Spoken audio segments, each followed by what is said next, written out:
Man, what is happening, my YouTube family? Of course, it is your boy B New coming at you this Friday morning. TGIF to everybody, positive vibes, positive thoughts to everybody. And before I get into anything, first just want to send a shout out and say rest in peace to Shock G. I know a lot of you youngsters probably don't know who Shock G is, but you know Shock G really paved the way. Shit, without Shock G, it wouldn't be no Tupac. You understand what I'm saying? So I know Shock G, he was a fun rapper. You know, the Humpty Dance, everything they did, it was all for fun. Back when you could just have fun with hip hop, everything didn't have to be gangster, everything didn't have to be so serious. So rest in peace to Shock G. You know, he put Pac on as a backup dancer for the Humpty Dance. For those of you who did not know that.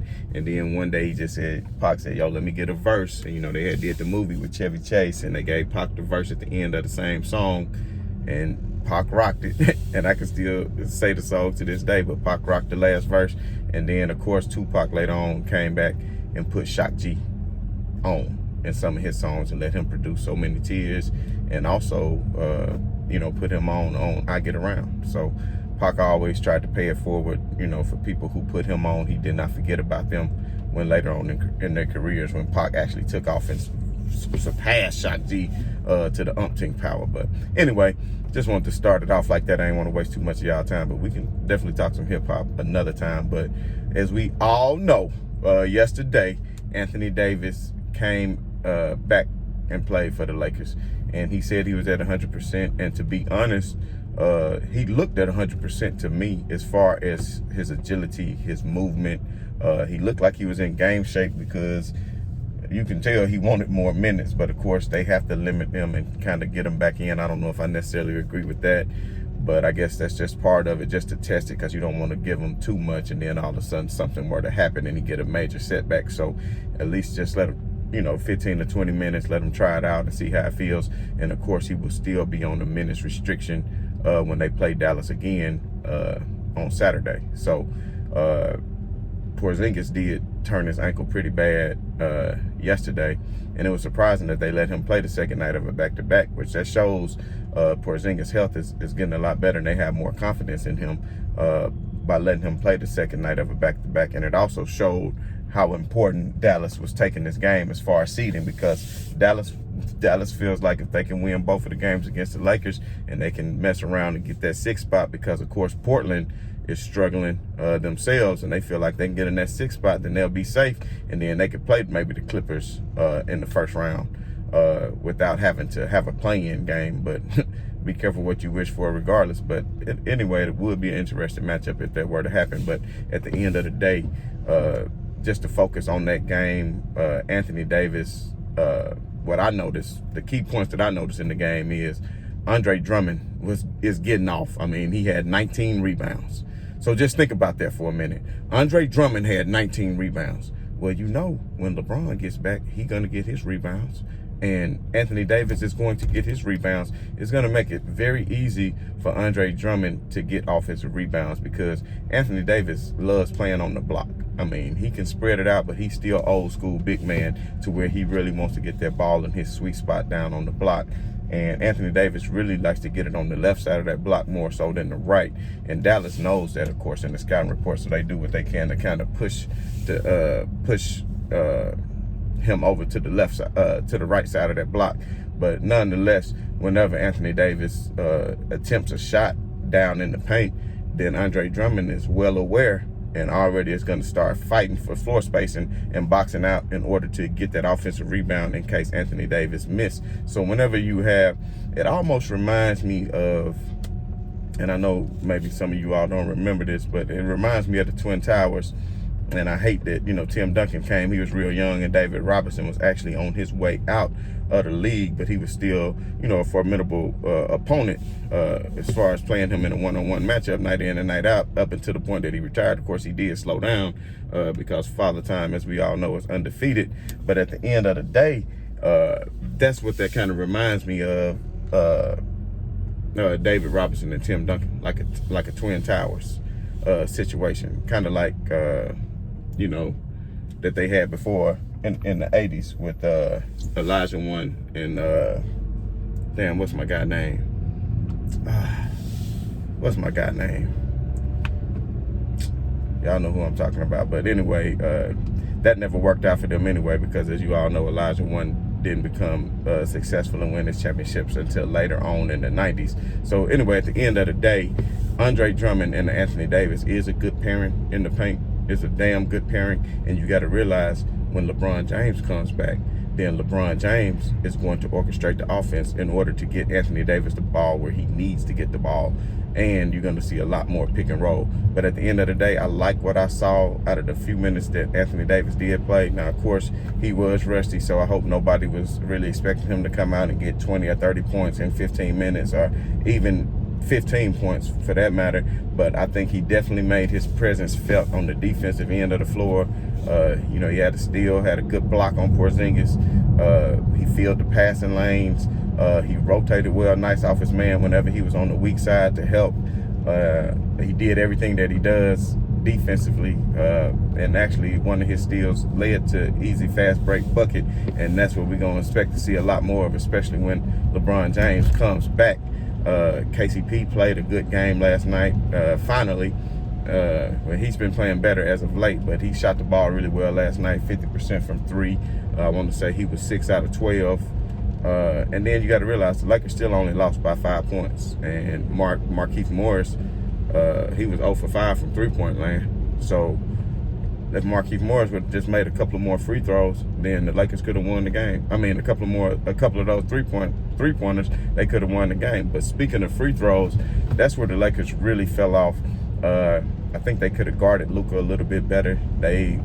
You can get up into him, but Luka is like Harden. He knows how to draw fouls, and unfortunately, that's just a part of today's game. I mean, if you're smart enough and got a high IQ, you know how to get to the free throw line. And players like Luka Doncic and James Harden, they know how to create contact within the rules of the game.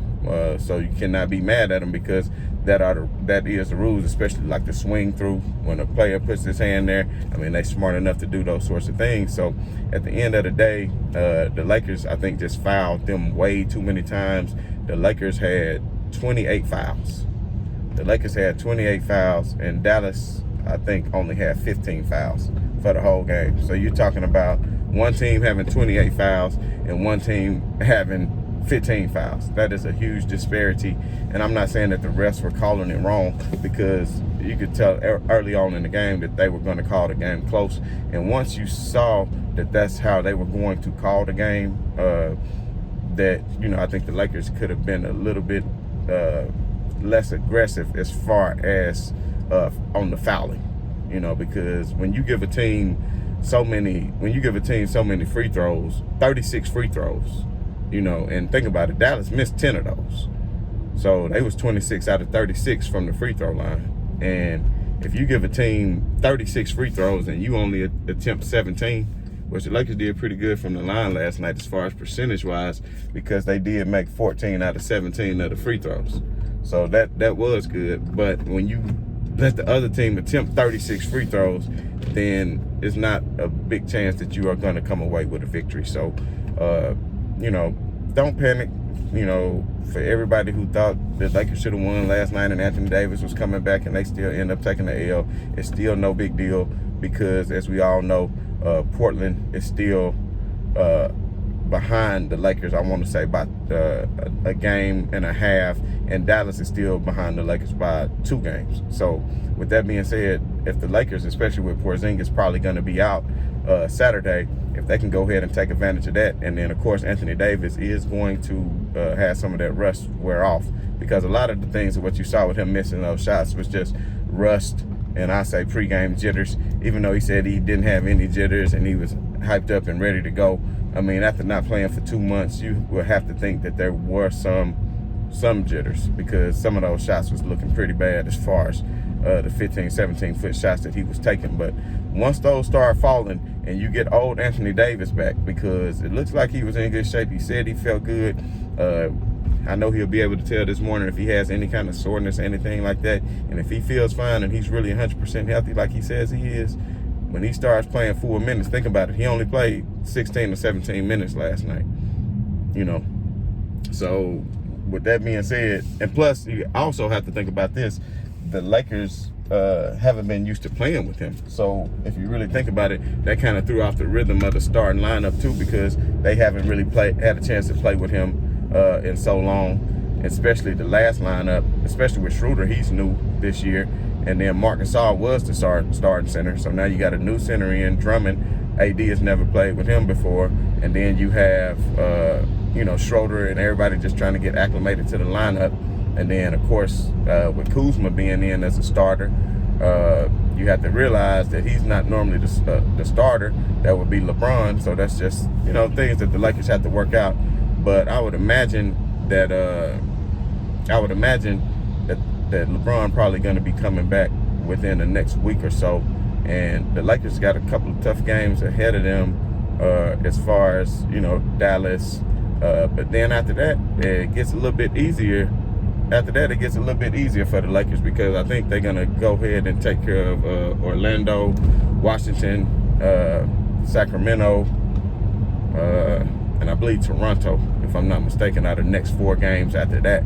So those are 4 games that'll be I won't say easy because Toronto has been playing well, but as far as Sacramento, Washington, and Orlando, even though Westbrook and the Wizards are fighting for that 10th spot so they can have a possible play-in into the playoffs, that might not be an easy contest. But at the end of the day, I still think it's a winnable game, because if AD is going to be ramping up his minutes and you got an AD and a Drummond front court with a Schroeder and a KCP backcourt, I think that's a formidable team. As long as KCP can stay consistent and play the way he played last night, which I think he's capable of doing, because KCP, a lot of people say playoff Rondo, but you got to start saying playoff KCP, because throughout the regular season, he is not always the most consistent. But as you noticed in the bubble last year, when he needed to show up, he definitely did. And that was on both sides of the court, too, for KCP, too. But I would like to see a little bit less fouls. I'd like to see a lot less fouls by the Lakers yesterday. But, they did foul a lot. And that's probably what made them lose the game. But I'm pretty sure they're going to get a film session in, a pretty good film session. And I'm pretty sure they landed back in LA. They probably have a light shoot around and just a film session just to kind of see how they can improve. And I'm pretty sure that LeBron will be very vocal. And then AD is going to play a lot better, because the rust and the jitters will be gone by the second game. And he can go out there and do what he does. So that's something we're really not worried about. But another game last night, I'm not sure if everybody saw. I think it was on League Pass, so I was watching that because I can't remember the other game that TNT decided to play. I think maybe the Milwaukee game was on TNT.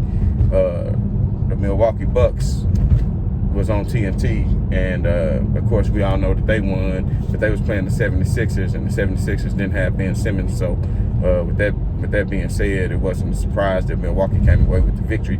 But Milwaukee is eyeing that number 1 spot, and they are not that far behind.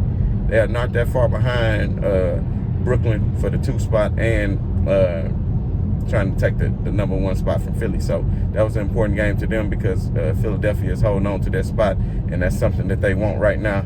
So at the end of the day, I just want to say that I had to flip the channel because it wasn't really a good game, and I ended up watching the Boston and the Phoenix game. And the key takeaways that I saw from that game is that Boston is looking pretty nice, and quiet as kept. Nobody's really been talking about Boston. But as y'all all remember, about a week and a half ago, when I told you all, when they came out to the Staples Center and put that beat down to the Lakers, then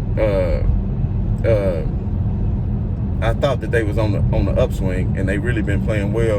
And Tristan Thompson, I don't know what a lot of people think about him, but Tristan Thompson has been very, very effective as far as Boston's scheme on the defensive end of the floor. And he really surprised me last night, what he was able to do against Phoenix. And Marcus Smart, as far as being the heart and the soul of that team, and as far as them being just scrappy on the defensive end of the floor, and being able to hold the Phoenix Suns to what they held them to, under 100 points, if I'm not mistaken.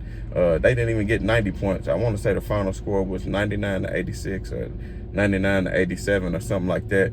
So with that being said, Boston is on the uptick, and when I can see Boston do what they did to Phoenix like that last night, then like I keep telling you all, Phoenix may have that #1 spot, but that is also they've been very fortunate due to a lot of the injuries that's been out here in the West. As far as Denver's injuries, as far as the Clippers using so many different lineups throughout the year, missing players that haven't been playing due to injury or illness and things of that nature. Now, I'm not trying to take anything away from Phoenix. I'm just telling you, even if they do make it to the Western Conference Finals, Phoenix Suns are not going to beat a fully healthy Clippers team in the playoffs, and they're not going to beat a fully healthy Lakers team in the playoffs. So say what you want. The two dominant teams in the Western Conference is coming straight out of Inglewood and straight out of LA, and that's the Lakers and that's the Clippers. So at the end of and notice I said Inglewood because y'all out of there, Clippers. I saw the new stadium they was working on out there in Inglewood while I was out in LA last time. So that's going to be great for the Clippers, I think, to have their own. I'm just messing with y'all Clippers, but I think that's going to be great to have your own stadium because it must feel like a terrible thing to come in there and see all these other banners for another team, even though I know they got to switch it out. And then I know the staff that work at the Staples Center probably going to be like, man, so happy that they don't have to do all the damn work all the time, changing the floor and changing the banners and the jerseys that's hanging in the rafters and things like that. So, but then again, they might be like, damn, I needed that job, but hell, who knows? I don't know. But at the end of the day, Boston is looking very good. And speaking of Boston, I want to say the Nets is going to be facing Boston tonight. So we'll see if Kevin Durant comes out of his hiatus. We shall see. And I'm just telling you the truth. I mean, I told y'all when he had the thigh contusion, if it was the playoffs, he would have played, and it wasn't anything serious. So Nash said he was day-to-day and that he could come back either Friday or he can come back Sunday.